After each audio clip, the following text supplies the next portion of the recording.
Planet Money helps you understand the economy. We find the people at the center of the story. Garbage in New York, that was like a controlled substance. We show you how money influences everything. Tell me what you like by telling me how you spend your money. And we dig until we get answers. I had a bad feeling you were going to bring that up. Planet Money finds out. All you have to do is listen. The Planet Money podcast from NPR. I'm standing in the North End, Boston's famous Italian neighborhood. The North End definitely has a pretty European vibe. Brick houses, narrow streets, lots of storefront shops and restaurants. It's a pretty vibrant neighborhood. This is Nikki Stewart. She's the executive director of Old North Illuminated. We are the nonprofit that manages tourism, research, and preservation at Old North Church and Historic Site. Wow, so we just stepped into the Old North Church. I've lived in Boston for years, but I don't think I've ever been inside Old North. The church itself is pretty simple, a large white interior, box seats instead of pews, but this place has stories, including the one the church is known for. What we consider to be literally one moment in history. That moment occurred on the eve of the American Revolution, at a time when tensions between the colonists and the crown were at a breaking point, and it has to do with the church's steeple. We can't go up to the steeple, can we? Are you afraid of heights? No. Then we can go up. Oh, we can? Great. Yeah. That's exciting. Nikki leads me up narrow stairwell after narrow winding staircase. Behind the organ, here's another door. Yes. Through the bell-ringing chamber. And here we have a copy of the first Bell Ringers Guild agreement. And you can see on the bottom here that Paul Revere was one of the first bell ringers. Paul Revere, who on the night of April 18th, 1775, was tasked with a critical mission. At that time, patriot leaders in the city know that the revolution is really about to spark. And so there are two ways that British troops could leave Boston to Lexington and Concord to try to capture munitions. They could leave on a land route along Boston Neck, or they could leave by boat, by crossing the Charles River. And so the plan is that when people know how the troops are going to leave Boston, that Revere is going to communicate that as far and wide as he can. To try to head them off. Exactly. Revere's assignment is to get on a horse and spread the word, but he's worried about getting caught before he can do so, so he devises an insurance policy. He arranges with a trusted friend of his to hang this signal in the steeple of the church. And so that's where this idea of one if by land, two if by sea comes from. It'll be one lantern if the troops are leaving by land, and two lanterns if they're going to be leaving by boat across the Charles River. So a lot of folks think that the signal is to Revere, but the signal is actually from Revere, so that if he is captured, that message still makes it to Charlestown. This is why Nikki and I are climbing this steeple, to see where those two lanterns were hung. But waiting for us at the top is a complicated story of both liberation and hardship. From Smithsonian Magazine and PRX Productions, this is There's More to That, the podcast that time travels to critical turning points in human history. I'm Ari Daniel.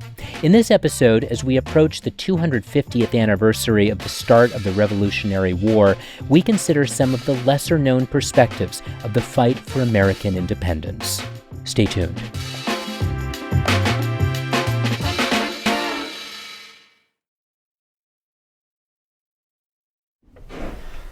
Now, I'm going to open the trap door.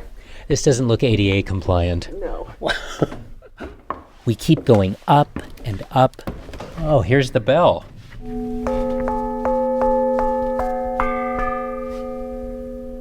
Sometimes there are railings, sometimes there aren't. Is this also part of the tour? No. We are above the tour now. I count 8 flights of stairs. You're a good sport, Nikki. I haven't been up here in a while. Oh, how beautiful. At last, we're standing in the steeple, 4 windows, one on each side, look out onto Boston. There's the financial district, the North End. I see Logan Airport. What a view. So then this is where they hung the lanterns. So imagine doing what we just did in the middle of the night, in the dark, right? Your knees are shaking, you're probably pretty scared. But this lantern signal, which cues others to ride along with Paul Revere, allows them to spread the message to the Patriots to mobilize in Lexington and Concord before the British troops arrive. The battles of Lexington and Concord take place the next day. That really is a crossing of the Rubicon. Lexington and Concord being when the first British soldiers clashed with the Patriot militia, the start of the American War for Independence. We can't go back after that. And so I think the lantern signal for so many people symbolizes Revere's ride and symbolizes that real turning point. Ever since that night, the steeple of this church, the one you just heard me climb, has served as a beacon of freedom. But the story of this steeple is more complicated than that. I think that Old North Church, when you look at the full scope of its now over 300 years, it's really a microcosm of the American story. You know, it is this icon of liberty and independence, and yet where we are standing right now is funded from the proceeds of enslaved labor. And I think it's okay to ask ourselves, what does that mean? How does that impact how we got to where we are today? Nikki and I make our way into the sanctuary of Old North, and we find a place in the balcony overlooking the ground floor to sit and talk about that critical night in American history. Old North Church is, I think it's fair to say, one of the most significant churches in U.S. history.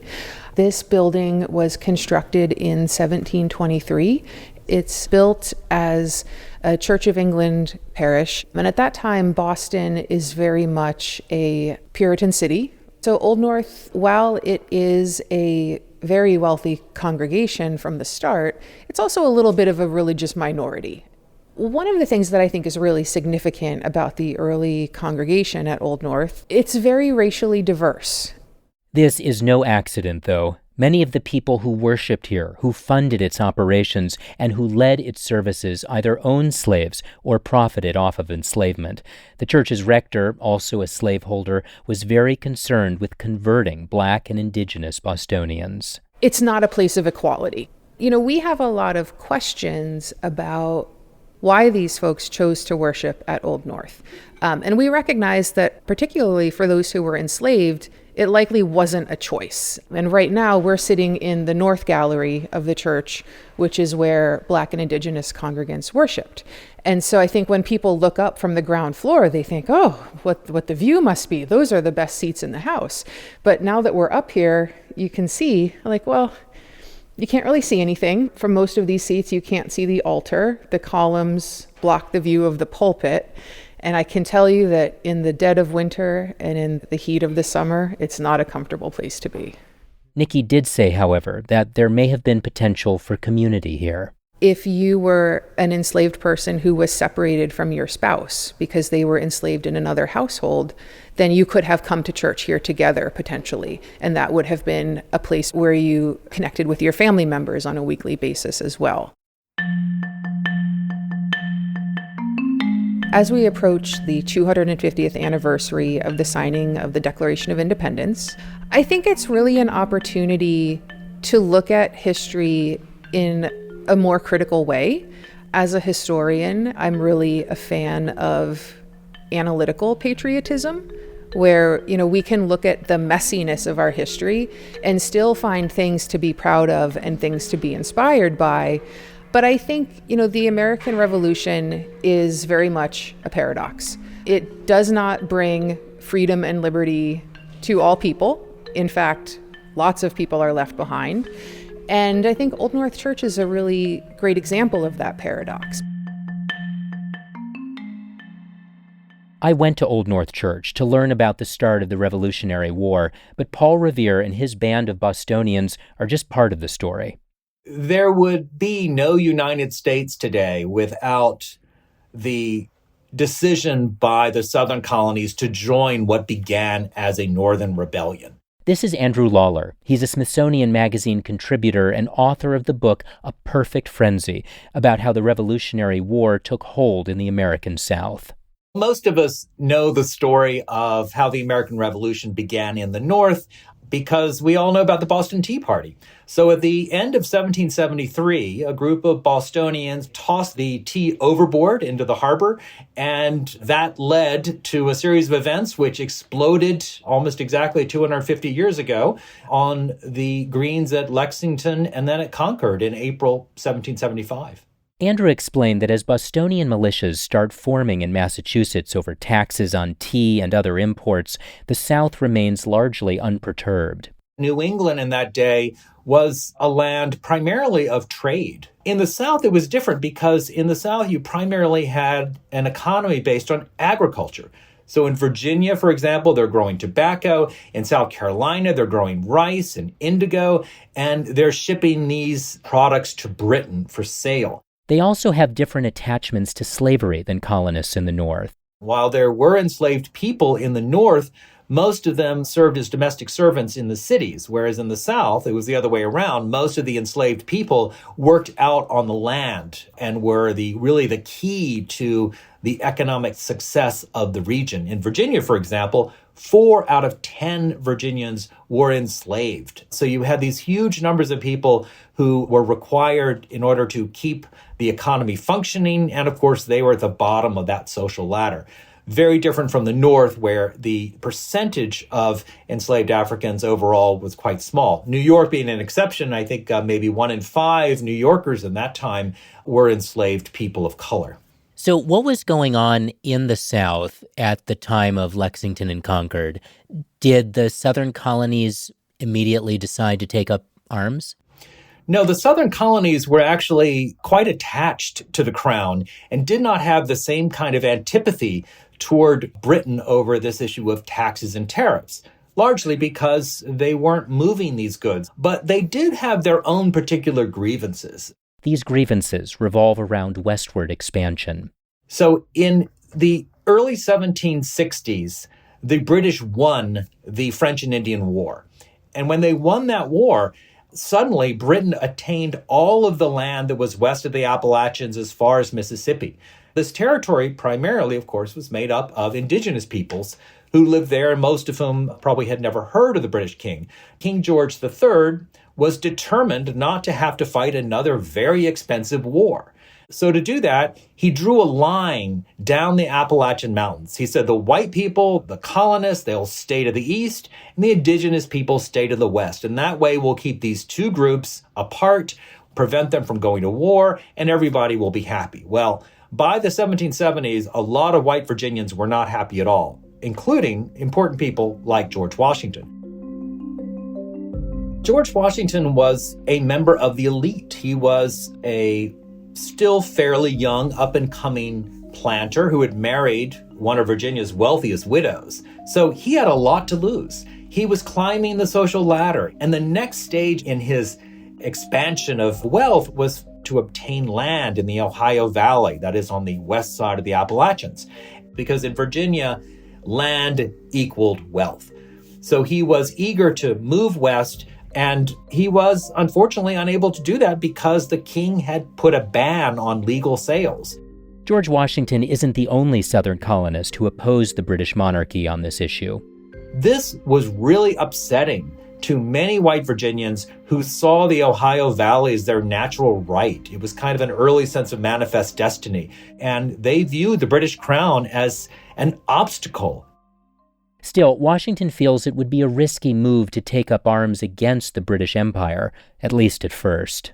Washington was not among the first to call for a revolution. He, in fact, in April of 1775, which is arguably the most important month in American history, when it was clear that the colonies were willing to fight for what they viewed as their liberty, George Washington remained silent.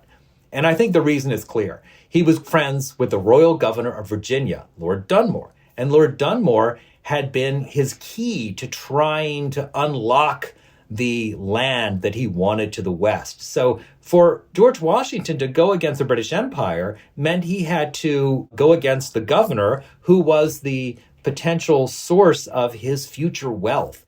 Tell me more about this Lord Dunmore. Who was he, and why was he so important at the time?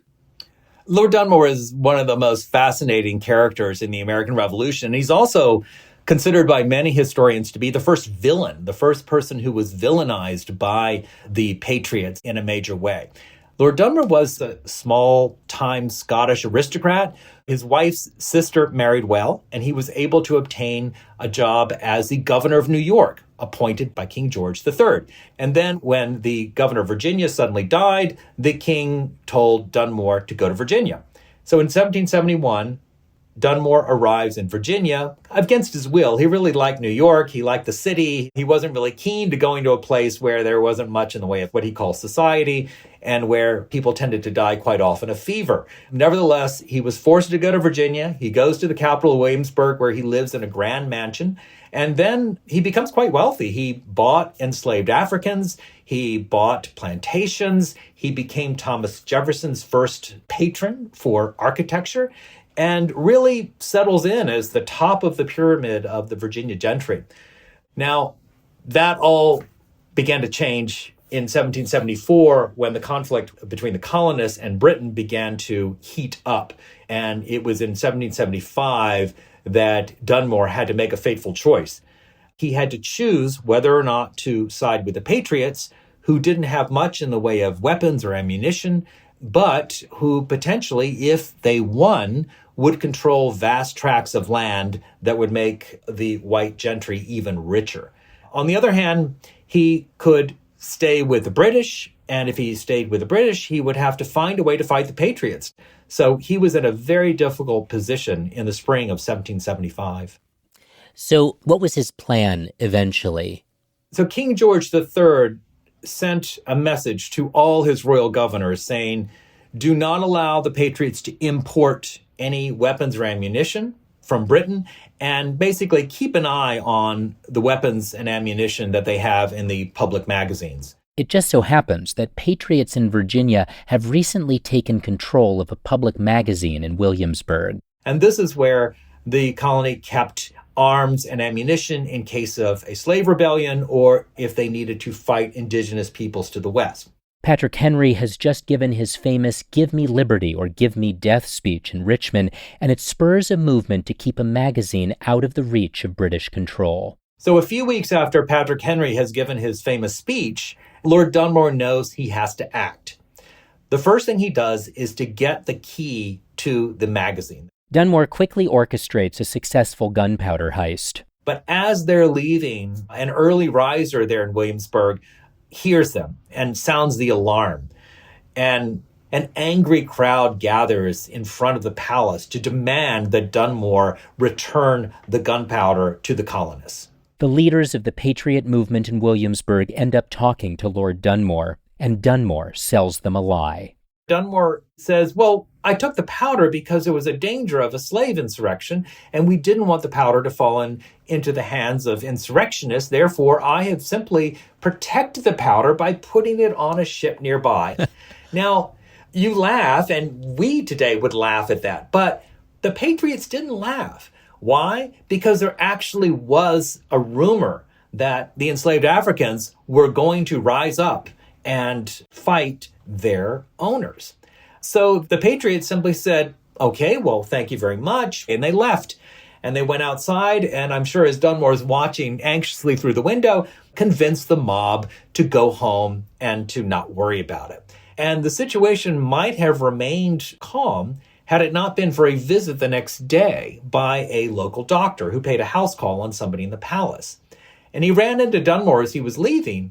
And Dunmore told this doctor, he said, I understand that some of my British officers were insulted yesterday in the street. And I just want to let you know that if I am harmed or my family or any British officers are insulted or harmed, that I will burn this town to the ground and I will free the enslaved people. And the doctor then promptly went and reported that to the Patriots, who were stunned and shocked.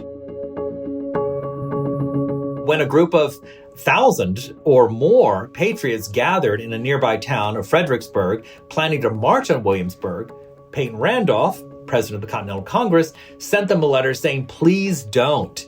Peyton Randolph is one of the Patriot leaders who had been present at the meeting with Lord Dunmore. The head of the Patriot movement is terrified that a civil war is about to break out in Williamsburg that could pit British troops and enslaved people against the Patriots. So this was the crisis that engulfed Virginia at the end of April in 1775. But Patrick Henry, that other Patriot leader, sees this whole affair as an opportunity. Maybe it could galvanize the people of Virginia who haven't yet joined the Patriot cause.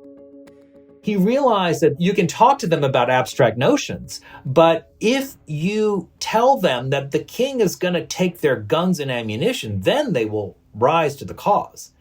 And why were guns important? Guns were not important in colonial Virginia in that day because people needed to hunt to make a living. Most people had a gun so they could protect themselves from the enslaved people that they owned. So to threaten to take away someone's guns and ammunition was indeed a threat that white Virginians took very seriously. And as soon as Patrick Henry made this connection, then suddenly the numbers of people who joined the militia began to skyrocket. And the revolution in Virginia really began to take shape. So did white Virginians fear an insurrection from people who were enslaved? White Virginians lived in constant anxiety for a century and a half that the people that they enslaved would rise up. Many, many people who were enslaved were tortured or executed because of suspicions that they wanted to revolt against their owners.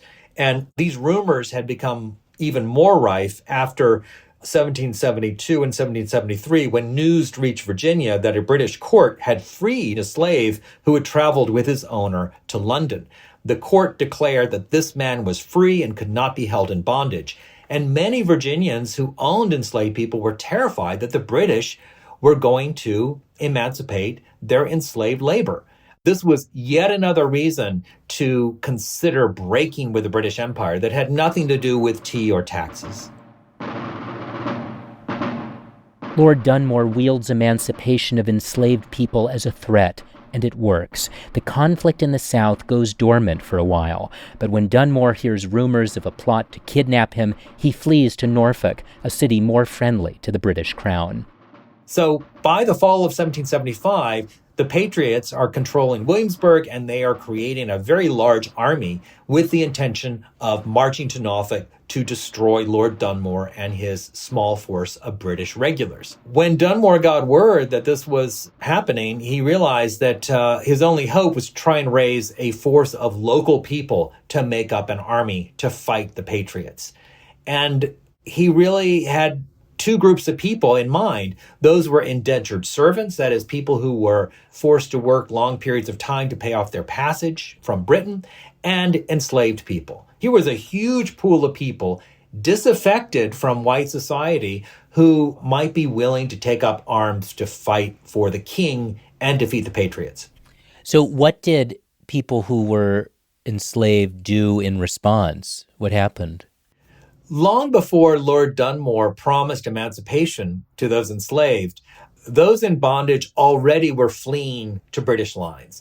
Now remember, if you were to run away from your owner, you were guilty of a serious crime that would certainly entail torture, imprisonment, and possibly execution. Nevertheless, many, many enslaved people, we don't know exactly how many, but certainly hundreds, left during the spring and summer and fall of 1775 to go to Norfolk and to seek protection from the British, led by Lord Dunmore.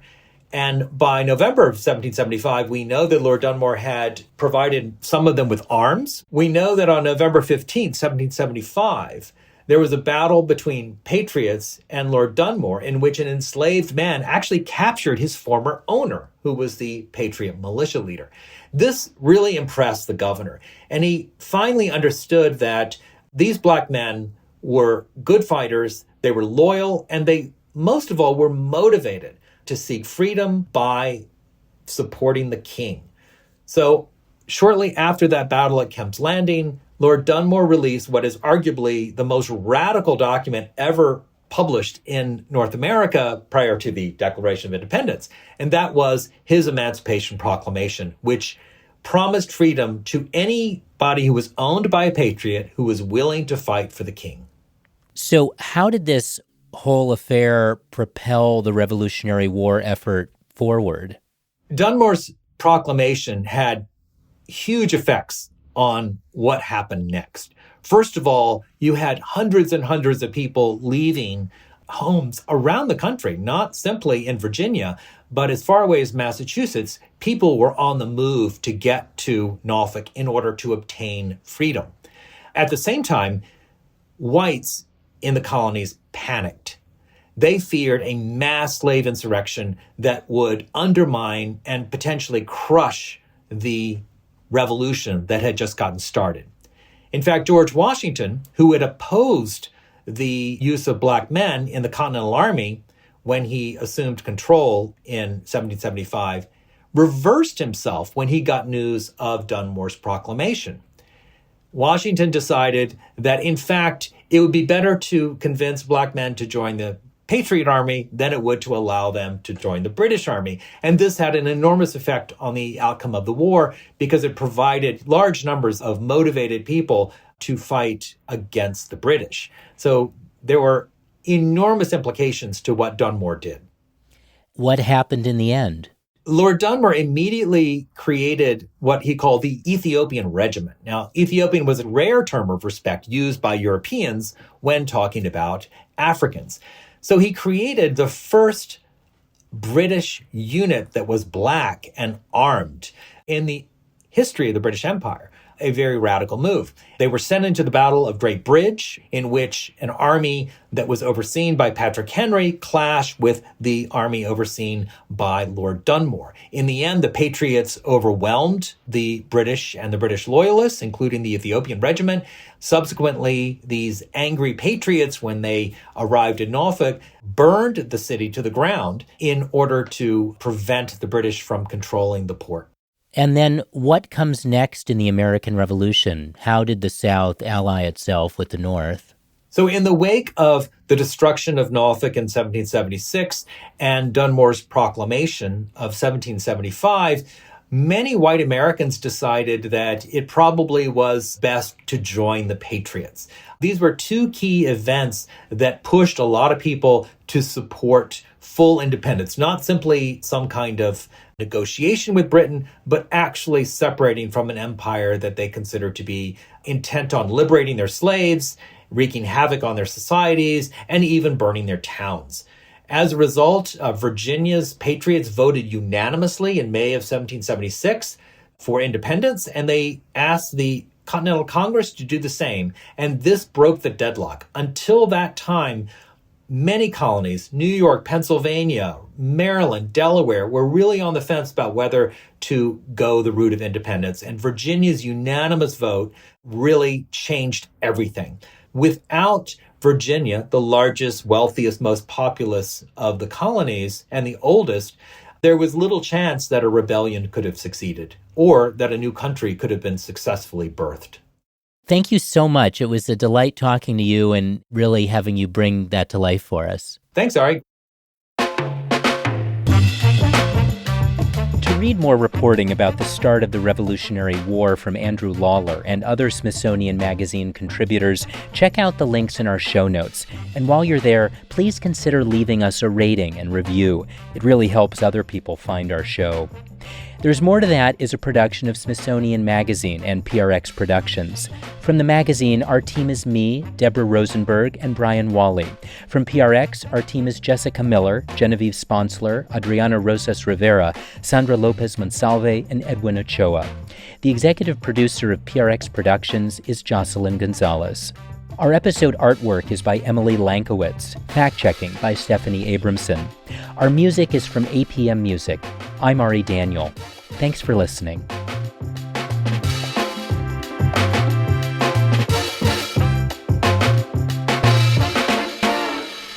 So next time you'll have to come back and we'll go down to the crypt. Crypt. There's even more.